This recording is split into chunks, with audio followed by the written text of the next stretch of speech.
So as is tradition, there's a theme expiring tomorrow on Filmstruck that I had meant to watch films in, and so I thankfully they were the kind that I could watch on my second monitor.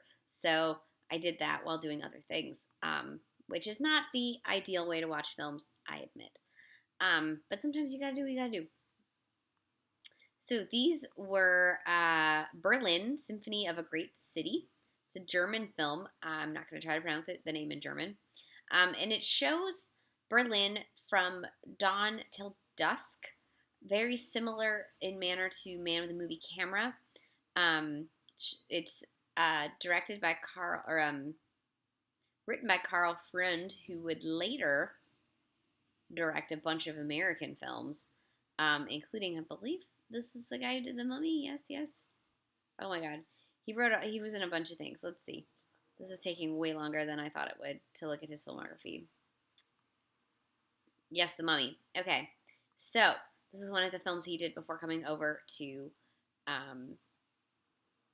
America. It's directed by Paul von Hindenburg, who did not do very many films according to the internet here. What? He doesn't have anything listed. That's not right. This is a disaster. Anyways, it's a beautiful film, showing you the tail end of Weimar Germany and all its luxury and all of its deprivation and all of its just high to low, rich to poor. It shows the circus. It has this one really great running motif of things that are spinning. So it has like various natural and man-made things spinning in this beautiful hypnotic way. It's just an utterly gorgeous film. I really enjoyed it. And then obviously the music was gorgeous.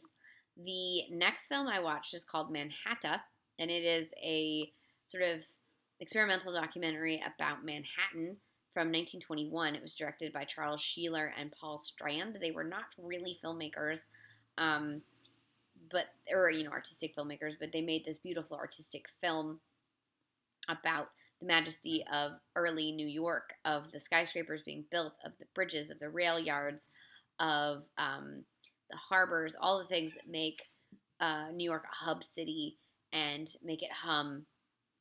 It's beautiful. It's about 10 minutes long, and it just really captures that sort of post-war moment in New York City, hustle and bustle. And the next film I watched was Rien que les heures, or Nothing But Time, Nothing But the Hours, and it's directed by Alberto Cavalcanti. Alberto Cavalcanti was Italian, but made most of his films actually in England. This film he made in France, and this was his first film. It's from 1926, and much like the Berlin film, it shows Paris from morning until dusk. However, there are some recurring characters that show up in this film.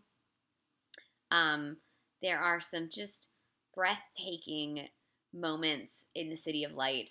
It will make you want to go back to Paris if you've never, or go to Paris if you've never been. Those of us who have been, it makes you want to go back to old Paris, back in the Roaring 20s.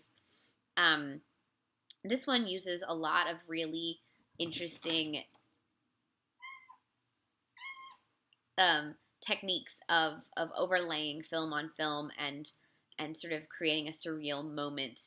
There's a sequence where a guy's eating, and in his food you see people dancing and other things going on in other parts of the city. And it's definitely done in a very sort of impressionistic way. Another gorgeous film.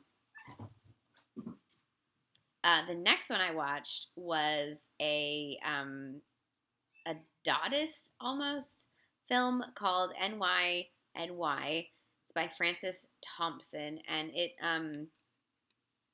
animated and then not, and let's see. So he used kaleidoscope lenses to film this this film. Okay, here we go.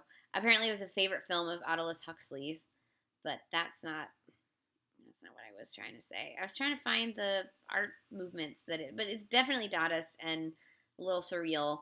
And he uses these kaleidoscope uh, lenses to create this really, really strange vision of New York. It reminded me of some of the Shirley Clarke films, like her Bridges films. Um, Definitely reminded me of that. Also, great music by Gene Forel.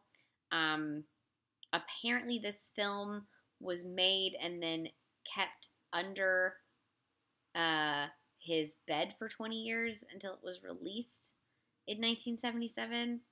So it was made in 1957, and then it never saw the light of day until 1977, which is fascinating.